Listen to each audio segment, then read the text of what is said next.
जय हिंद।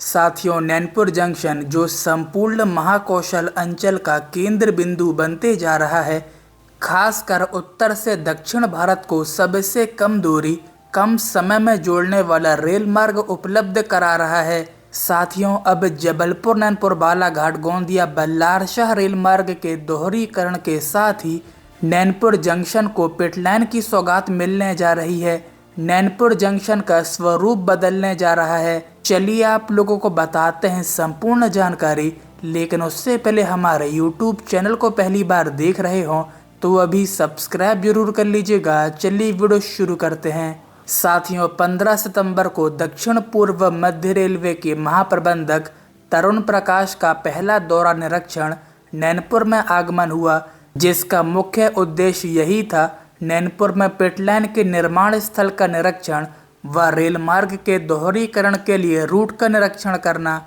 साथियों, दक्षिण पूर्व मध्य रेलवे नागपुर डिवीजन की योजना अनुसार नैनपुर में पिटलाइन की रूपरेखा तैयार कर ली गई है। स्टेशन का नया स्ट्रक्चर रूट मैप तैयार हुआ है, जिस पर दक्षिण पूर्व मध्य रेलवे के GM सहित नागपुर डिवीजन के DRM आदि ने विस्तृत चर्चा की है। इसके अतिरिक्त एक जबलपुर से लेकर के गोंदिया तक की एक दोहरीकरण की परियोजना है, जिसके बारे में भी यहाँ पर हमारे लोकल अधिकारियों से चर्चा हुई है कि किस तरह से प्लान करी जाएगी। ये परियोजना के कागज जो है ऑलरेडी जोन ने बना करके मंत्रालय में भेजे हुए हैं, तो उस पर भी एक फाइनल दृष्टिकोण लेना भी एक उद्देश्य था यहाँ पर। सर, नैनपुर में पिट लाइन का सर्वे हुआ है सर, उस पर यहाँ के क्षेत्रवासी जानना चाहेंगे कि अगली कार्रवाई क्या है। देखिए, अभी जो पिट लाइन का सर्वे हुआ है वो अभी पूरा नहीं हुआ है, वो काम अभी चल ही रहा है, क्योंकि जैसा मैंने आपको बताया कि यहाँ पे एक दोहरीकरण की परियोजना भी है, उन दोनों को आपस में मैच कराने का कार्य है। ये इस पे जो सर्वे कार्य कभी अगले 1 माह में पूरा होने के वो है। 1 माह में पूरा होने के बाद इसका हम लोग कॉस्ट आकलन करके इसको अपने मंत्रालय को प्रपोज करेंगे इस कार्य के लिए। चलिए तनक नैनपुर जंक्शन पिटलाइन के साथ नए स्ट्रक्चर में देखते हैं, समझने का प्रयास करना। सिवनी फाटक से मंडला लाइन की ओर बढ़ रहे हैं, ध्यान से देखते रहिए। ये आउटर चल रहा है। ये 1 नंबर प्लेटफॉर्म से बाएं और लेफ्ट की ओर सैलून साइडिंग, जिस पर अक्सर इंस्पेक्शन स्पेशल कार वगैरह रेस्ट करती हैं। उसी के बगल में सिक लाइन, जिस पर एक्सीडेंट रिलीफ मेडिकल वैन आदि relief van special train rest करती हैं। काली सिंगल लाइन देखते रहिए। देखिए, प्लेटफॉर्म क्रमांक 1, 2, 3, 4 और 5 सभी high level passenger platform 540 meter लंबे और 10.60 मीटर चौड़े हैं। इनकी रेल लाइन देखिए, प्लेटफॉर्म क्रमांक 1 से लूप लाइन गुजरती है, लेकिन अब डबलिंग होने से 2 नंबर वाली डाउन मेल लाइन और 3 नंबर वाली अप मेल लाइन बन जाएगी। 4 नंबर पर लूप लाइन रहेगी और 5 नंबर पर भी लूप लाइन रहेगी। नीली रेखा ड्रेन शो कर रही है, यानी पाइपलाइन वाटर फिलिंग करने वाली। इसके साथ ही मौजूदा रैक पॉइंट जैसे वैसे ही रखा जाएगा और इस पर गुड्स लाइन डाली जाएगी। 1 से 5 नंबर तक 12 मीटर चौड़ा वर्ल्ड क्लास फुटओवर ब्रिज है, जिसका विस्तार 5 नंबर से रैक पॉइंट स्टेबलिंग लाइन और पिट लाइन के ऊपर से होते हुए एंड तक जाएगा। और 1 से 5 नंबर तक पुराना मौजूदा रैंप वाला ब्रिज भी रहेगा।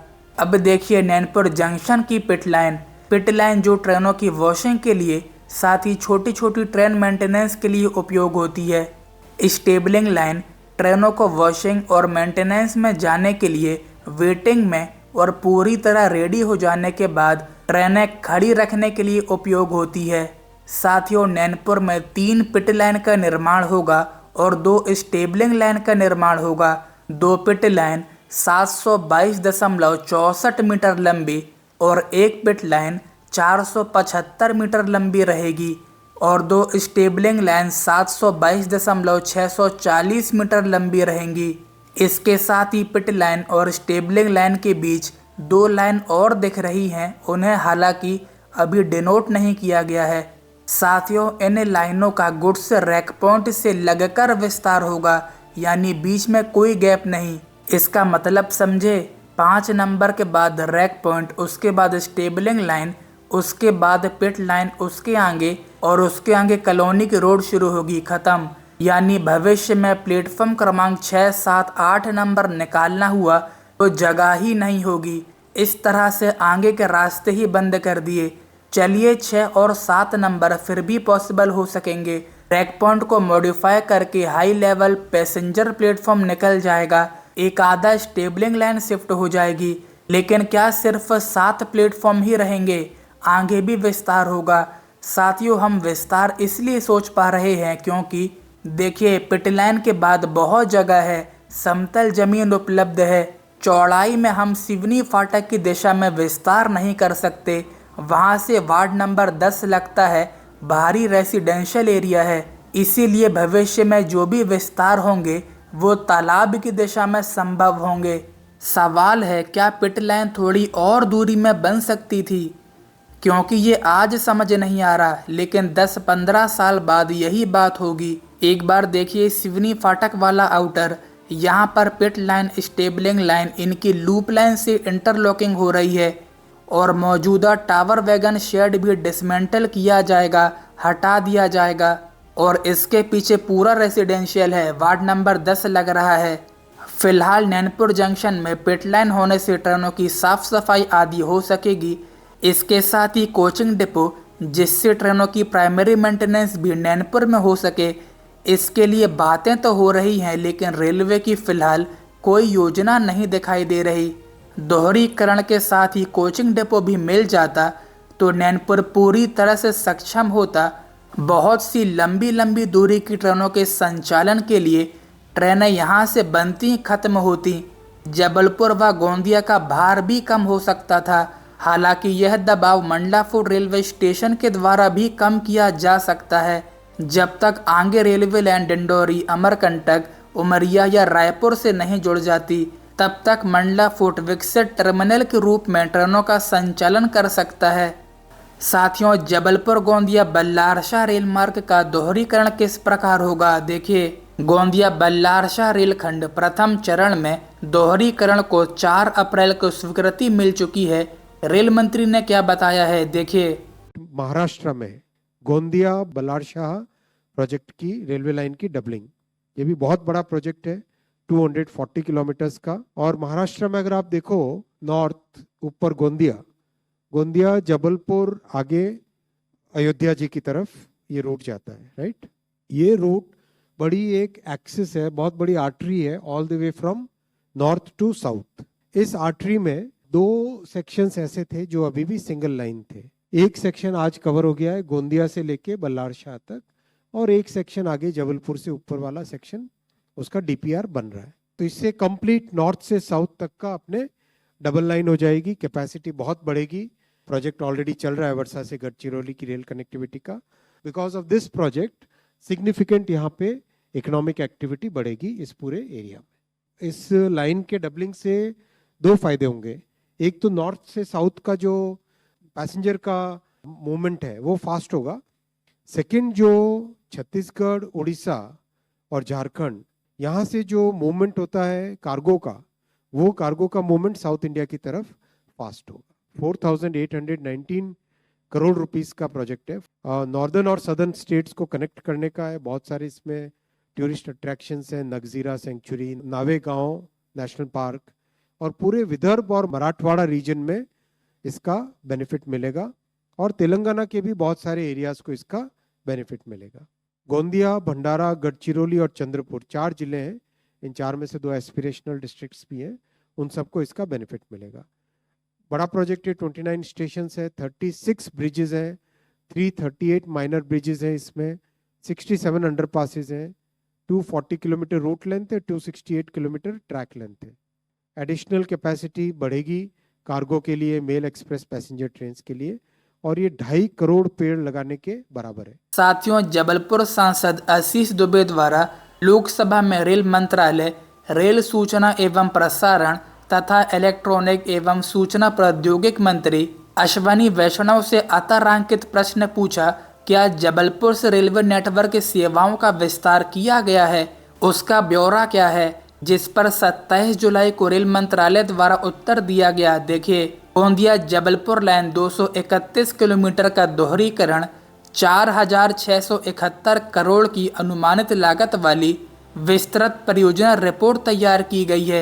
दूसरा, मानिकपुर जबलपुर इटारसी के बीच तीसरी लाइन 519 किलोमीटर 9,461 करोड़ की अनुमानित लागत वाली विस्तृत परियोजना रिपोर्ट तैयार की गई है।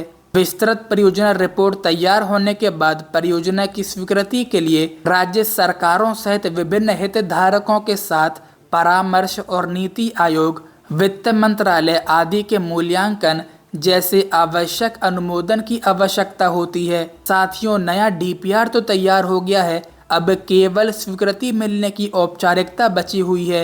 शायद वो भी आगामी संसद के शीतकालीन सत्र में प्रदान कर दी जाए।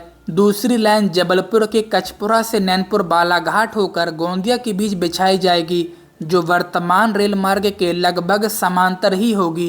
दक्षिण पूर्व मध्य रेलवे ने दूसरी रेल लाइन परियोजना की डिटेल प्रोजेक्ट रिपोर्ट डीपीआर तैयार की थी, लेकिन रेलवे बोर्ड की ओर से कुछ नवीन निर्देशों के आधार पर डीपीआर दोबारा तैयार किया जा चुका है।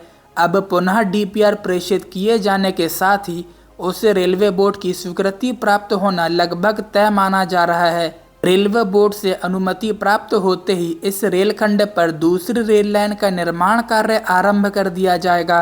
रेल मार्ग के दोहरीकरण से जबलपुर से नैनपुर गोंदिया बल्लारशाह होकर दक्षिण भारत के लिए नई सुपरफास्ट ट्रेनों का संचालन सुगम होगा। उत्तर भारत से दक्षिण भारत की रेल यात्रा कम समय में और सुविधाजनक हो सकेगी। वर्तमान में गोंदिया बल्लारशाह दोहरीकरण का काम शुरू होना है। साथियों, जबलपुर नैनपुर बालाघाट गोंदिया वर्तमान रेल मार्ग पर दूसरी लाइन के लिए अधिकतर भूमि रेलवे के पास है। परियोजना को 4 खंड में आकार दिया जा सकता है, जिसकी शुरुआत गोंदिया छोर से होने की संभावनाएं जताई जा रही हैं। गोंदिया बालाघाट रेलखंड की दूरी लगभग 40 किलोमीटर है। इस खंड में अधिकतर जगह समतल है। इसे पहले चरण में शुरू किए जाने की उम्मीद है। शेष रेल लाइन पर अगले चरण में कार्य होगा। दक्षिण पूर्व मध्य रेलवे के अधिकारियों के अनुसार जबलपुर गोंदिया रेल मार्ग दोहरीकरण के लिए डीपीआर को आवश्यक संशोधन के साथ शीघ्र रेलवे बोर्ड को प्रेषित किए जाने की योजना पर तीव्र गति से कार्य किया जा रहा है और अब तक नया डीपीआर रेल मंत्रालय को जा चुका होगा। हालांकि इसके स्पष्ट संकेत दक्षिण पूर्व मध्य रेलवे महाप्रबंधक के नैनपुर आगमन पर दिए जा चुके हैं। साथियों, इस प्रकार नैनपुर जंक्शन में पिट लाइन, स्टेबलिंग लाइन का निर्माण होगा। साथ ही जबलपुर गोंदिया बल्लारशाह रेल मार्ग का दोहरीकरण होने जा रहा है। चलिए फिलहाल आज की वीडियो में बस इतना ही। मिलते हैं किसी नए वीडियो में किसी नए टॉपिक के साथ। वीडियो को लाइक और ज़्यादा से ज़्यादा शेयर जरूर से कीजिएगा, जिससे कि ज़्यादा से ज़्यादा लोगों तक ये इन्फॉर्मेशन पहुंच सके। और इसके साथ ही हमारे यूट्यूब चैनल को पहली बार देख रहे हों तो अभी सब्सक्राइब जरूर कर लीजिएगा। तब तक के लिए जय हिंद दोस्तों।